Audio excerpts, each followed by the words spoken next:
Mimi naitwa Mahfudhi Hamza Mlekwa. Nimetokea Zanzibar, na kwamba nimekuja na taasisi hii ya Ahl Sunna wal Jamaa. Mzee Mahfudhi, ni mara yako ya kwanza kuja? Mara kuja kwenye hija hii ni mara ya pili, lakini huu mji wa Taifu huu ndio kwanza nimekuja kwa mara ya mwanzo.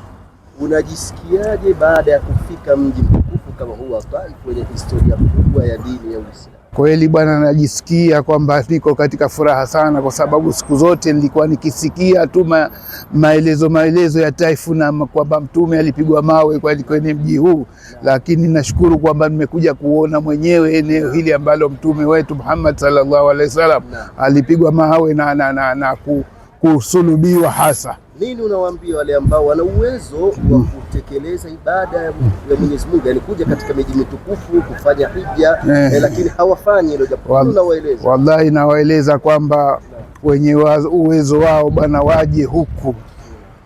Heri kubwa inapatikana katika kuja kwenye saiti kama hizi. Waje bwana, wasikae tu wanasikia maneno, wajionee wenyewe jinsi Mtume wetu alivyopata tabu katika mji huu. Shukran sana. Shukran. Assalamu alaikum wa rahmatullahi wa barakatuh. Sisi ni taasisi ya Ahlu Sunna wal Jamaa ambao tumetokea Tanzania, na mimi kwa majina kamili naitwa Fatma Musa Ali. Ni miongoni mwa mahaji wa Ahlu Sunna wal Jamaa.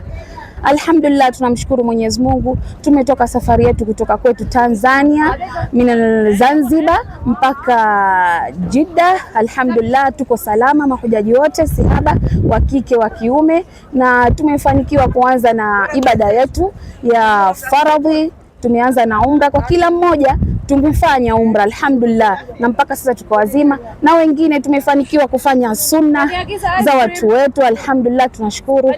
Na leo hii tumeanza ziara. Mimi ndo kwanza mara yangu ya kwanza baada ya kuja Kisinini. Alhamdulillah, nashukuru maana nimepata fursa adhim, moyo wangu umekuwa mwepesi.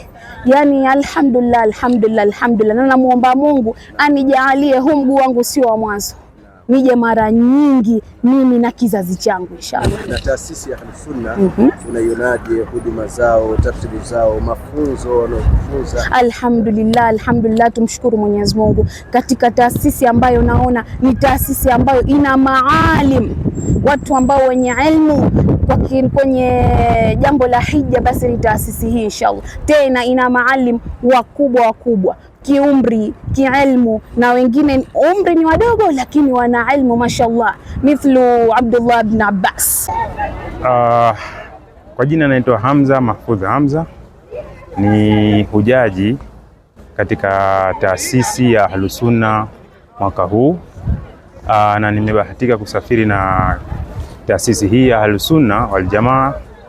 Kiukweli mpaka muda huu tumeshafika mji wa Maka na tumepokewa vizuri. Tumefanya umra ya kwanza, lakini vile tumepata nafasi nzuri tu mpaka sasa hivi kwa mahujaji wote. Alhamdulillah, tuko vizuri, na leo tumeanza ziara ya kwanza. Tupo katika mji mmoja unaitwa mji wa Taif. Leo tumekuja kuangalia wale ambao walimpokea Mtume lakini hawakumpokea kwa uzuri, lakini tumekuja kuambiwa vile kuna alimu mkubwa kweli. Tumekuja tukaona msikiti wake pamoja na kaburi lake na mambo mengine mengi. Tupo sasa hivi tunaelekea sehemu ambayo nafikiri aliyopigwa mawe Mtume. Hii ni nzuri sana, tumependelea, na mimi binafsi yangu naomba Mwenyezi Mungu tukijaliwa insha Allah niwe tena mwakani kupitia haya. Naitwa Asha Omar bin Khamis Mkashida.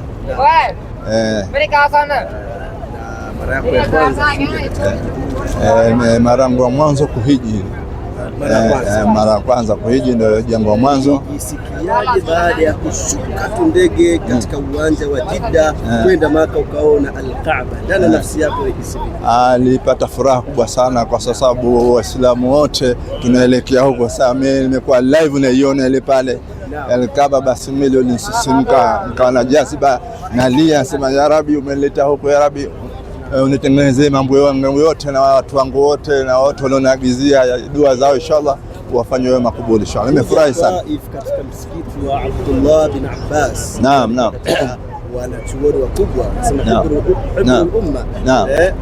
Nini unazungumzia nini safari hii au ziara hii? Safari hii inanipa changamoto sana na nimefurahi sana kwa sababu dua ya Bwana Mtume sallallahu alaihi wasallam. Kitu chote hapa tunamtazama Mtume Muhammad sallallahu alaihi wasallam. Dua yake ndio ile iliyofanya mambo hayo yote na sisi tukafika hapa. Kwa hivyo tunashukuru alhamdulillah kwa dua hiyo. Inshallah tunawaambia watu wote walikuwa katika nchi zetu za Zanzibar, Tanzania pamoja na viongozi wote wa taasisi. Tunashukuru taasisi zote na Sunna Aljamaa, viongozi wako vizuri. Mahujaji wengi wamefurahi na kumwaga sifa tele katika taasisi ya Ahlus Sunna. Nini siri ya furaha ya mahujaji kuhusiana na taasisi hii ya Ahlus Sunna? Siri hasa ya taasisi ya Sunna Aljamaa ni utekelezaji na ufuatiliaji wa shahara zote zilizokuwa hapa, na mahujaji wote wanapelekwa moja baada ya moja. Kwa hivyo watu wanapata kufunguka kujua asali zilizokuwepo, mtume kafanywa vipi, kafanywa vipi, na ile inatia hamasa katika dini ya mtu na imani ya mtu. Nini maoni yako au unawaeleza nini wale ambao Mungu kawapa uwezo wa kuweza kufika? Maana tunaona mpaka watu wazima wengine hawajiwezi, lakini wamesema hapana, tunakuja. Sasa kuna vijana ambao wana uwezo wa kuja lakini hawatekelezi au hawaji katika ibada hii. Nini unawaambia Sheikh? Nawashajihisha sana kwa sababu hii ni nguzo yetu ya 5. Kwa hivyo hii utaki usitaki, lazima kama una uwezo basi uitekeleze, na ukitaka kufanikiwa hasa basi uje katika Sunna Aljamaa, utapata kufurahi na utaelekezwa ibada zote vizuri, wala Sunna Aljamaa hapunguzi kitu. Kila penye athari basi wao ndo wanataka wakupeleke, na hiyo shukrani kubwa hizo kwa viongozi wetu inshallah Sunna Aljamaa, na Mwenyezi Mungu atawatie nguvu na hamasa inshallah.